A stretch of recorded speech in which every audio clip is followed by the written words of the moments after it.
할렐루야! 오늘도 말씀하시는 주님 안에서 살아갈 힘과 나아갈 길을 찾으시는 우리가 되기를 축복합니다. 8월 22일 금요일, 오늘 우리에게 주시는 하나님의 말씀은 창세기 36장 20절에서 43절입니다. 에돔 땅의 원주민들도 종족별로 갈리는데 각 종족의 조상들을 거슬러 올라가면 호리 사람인 세일 아들들에게로 가서 닿는다. 세일의 자손들에게서 나온 종족들은 로단과 소발과 시브온과 아나와 디손과 에셀과 디산이다. 이들은 에돔 땅에 있는 세일의 아들들로서 호리 사람의 종족들이다.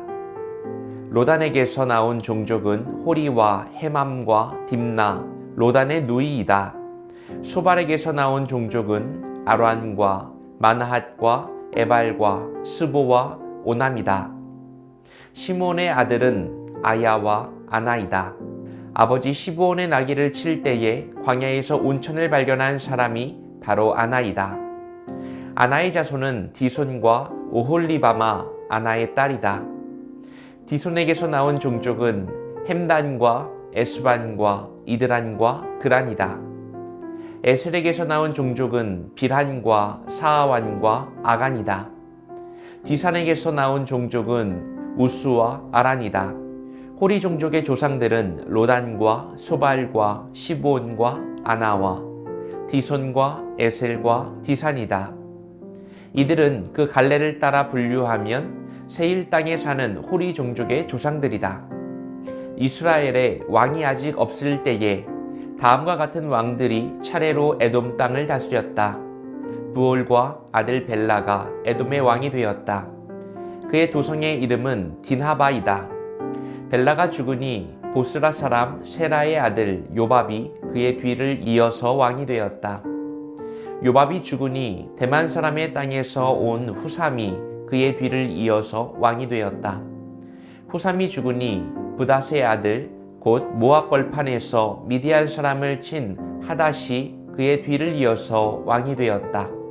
그의 도성의 이름은 아윗이다.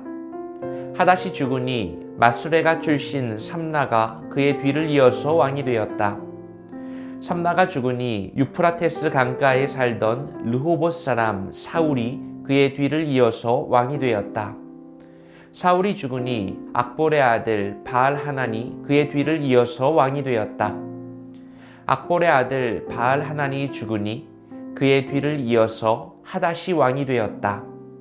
그의 도성의 이름은 바우이다. 그 아내의 이름은 무헤다벨인데 마드렛의 딸이며 메사압의 손녀이다. 에서에게서 나온 종족들을 가문과 거주지에 따라서 나누면 각각 다음과 같다.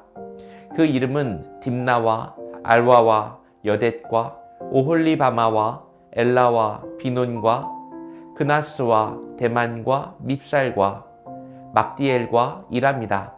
이들이 에돔의 종족들이다. 종족들의 이름이 각 종족이 살던 거주지의 이름이 되었다. 에돔 사람의 조상은 에서이다. 어제 우리는 에서의 화려하지만 텅 빈 족보를 보았는데요. 오늘 말씀은 그 후속편과도 같습니다. 오늘 본문은 하나의 역사책처럼 보입니다. 수많은 족장들과 왕들의 이름이 나열되거든요. 하지만 바로 이 지루해 보이는 명단 속에 하나님께서 우리에게 주시는 메시지가 있습니다. 오늘 본문은 크게 두 부분으로 나뉩니다. 첫째는 에서의 후손들이 정착한 세일 땅의 원주민, 호리 사람이라고 나오는데요. 에서의 자손들은 그 땅에 들어가서 원주민들과 섞여서 살아갔고요. 연합하며 결국 그 땅의 주도권을 장악해 나갑니다. 아주 지혜롭고 정치적인 방법으로 나라의 기틀을 닦은 것이죠. 자, 그리고 두 번째 이어지는 부분은 31절부터 시작되는데요. 이스라엘의 왕이 아직 없을 때에, 여러분 이게 무슨 말일까요? 야곱의 후손인 이스라엘은 아직 나라의 형태를 갖추지 못했을 그 시절에 에서의 후손인 에돔은 이미 강력한 왕정 국가를 세웠다는 겁니다. 31절부터 39절까지 무려 8명의 왕의 이름이 쭉 나열됩니다. 벨라, 요밥, 후삼, 하닷 등등의 이스라엘보다 훨씬 먼저 체계적인 정치 시스템을 갖춘 선진국이었던 셈입니다. 여러분, 에돔 대단하지 않습니까? 원주민과 잘 융합해서 싸우지 않고 나라를 세웠고요. 이스라엘보다 먼저 왕을 세울 만큼 안정적이었습니다. 모든 것이 완벽해 보입니다. 그런데 여러분, 이 대단한 왕들의 명단, 이 화려한 역사 가운데 어제와 똑같은 문제가 동일하게 발생하기 시작합니다. 바로 하나님의 부재입니다. 이 왕들은 하나님께서 기름 부어 세우신 왕들이 아닙니다. 그들의 죽음과 왕위의 계승이라고 하는 것은 하나님의 개입과는 아무런 상관이 없습니다. 그냥 한 사람이 죽으니 그 다음 사람이 왕이 되었다. 그렇게 계속해서 반복되고 있을 뿐입니다. 성경은 우리들에게 보여주는 겁니다. 하나님 없이도 나라는 세워질 수 있고 왕조는 이어질 수 있고 역사는 기록될 수 있다는 것을요. 하지만 이 모든 것은 구원의 역사, 하나님의 이야기와는 아무런 상관이 없는 그들만의 역사일 뿐이었습니다. 자, 오늘 말씀을 통해서 우리는 무엇을 깨달을 수 있을까요? 첫째는 내 삶에 하나님 금지 구역이 있지는 않습니까? 에돔은 하나님 없이도 잘 돌아가는 완벽한 왕국을 만들었습니다. 이 모습이 오늘 우리의 신앙생활에 시사하는 바가 아주 큰데요. 혹시 우리들의 삶에도 하나님 없는 나만의 왕국을 만들고 있지는 않습니까? 그러니까 입으로는 하나님을 인정하지만 실제로는 철저히 하나님의 간섭을 배제하는 나만의 영역 말입니다. 예를 들어 볼게요. 내 전문 분야라는 왕국입니다. 하나님, 제가 이 일은 20년 동안 꾸준히 해온 그래서 전문가입니다. 기술적인 부분은 제가 더 잘 아니까 이건 저에게 맡겨주십시오.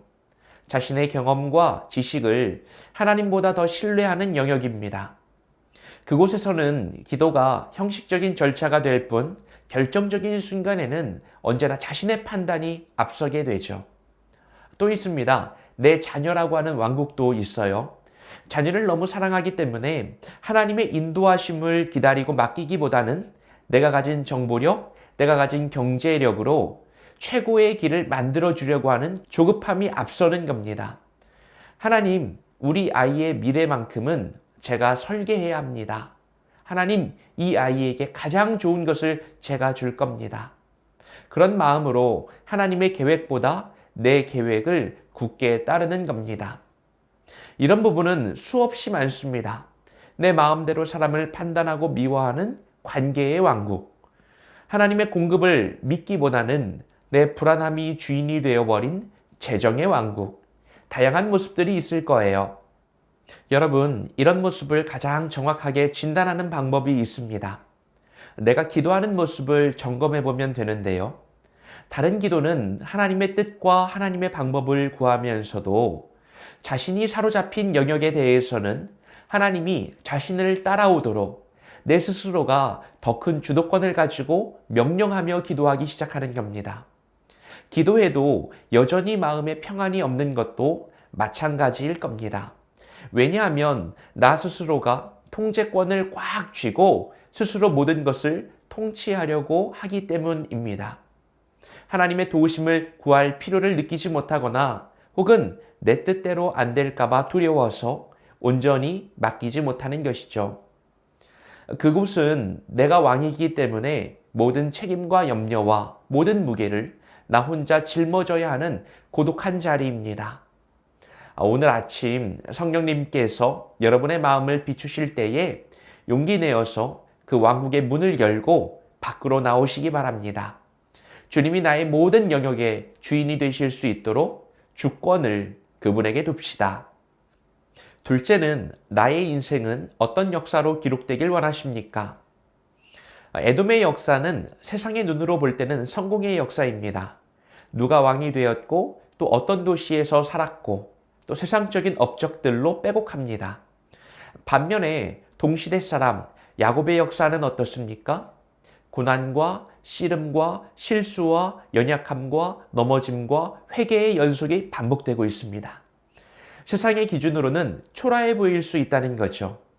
하지만 하나님의 관점은 정반대입니다. 하나님은 에돔 왕들의 이름이 아니라 하나님과 씨름하며 쩔뚝쩔뚝거렸던 야곱의 이름을 기억하고 계십니다. 그리고 그 역사를 통하여 구원의 통로로 사용하셨습니다. 우리는 무엇을 위해서 살아가고 있습니까? 이 세상 가운데 내 이름과 업적을 남기는 에돔의 역사를 쓰기 위해서 살아가고 있습니까? 아니면 비틀비틀 때로는 넘어지고 깨어질지라도 모든 순간 하나님과 동행하며 믿음의 발자취를 남기는 이스라엘의 역사를 써내려가고 있습니까? 세상이 알아주지 않아도 하나님이 기억하시는 인생, 그것이 진짜 성공한 역사임을 믿으시기 바랍니다. 주님, 오늘도 내 이름을 기억하심을 믿습니다. 오늘 말씀을 통해서 우리는 하나님 없이도 세상은 발전하고 나라는 세워질 수 있다는 씁쓸한 현실을 보았습니다. 이 모든 것은 하나님의 구원 이야기와는 무관한 텅 빈 역사일 뿐이었습니다. 내 삶의 모든 영역에서 내가 왕이 되어버린, 자신의 왕국을 허물고 하나님의 다스림을 받는 하나님 나라를 세워가는 저와 여러분이 되시기를 바랍니다. 오늘은 하나님이 허락하신 기회의 순간이자 축복의 날입니다. 기도하겠습니다. 사랑과 은혜가 풍성하신 하나님 아버지, 오늘도 말씀으로 새날을 열어주시니 감사합니다.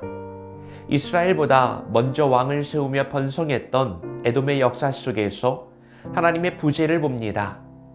주님, 내 삶의 주인이라고 우리가 고백하면서도 여전히 내가 왕 노릇하는 영역들이 나에게 있었음을 회개합니다.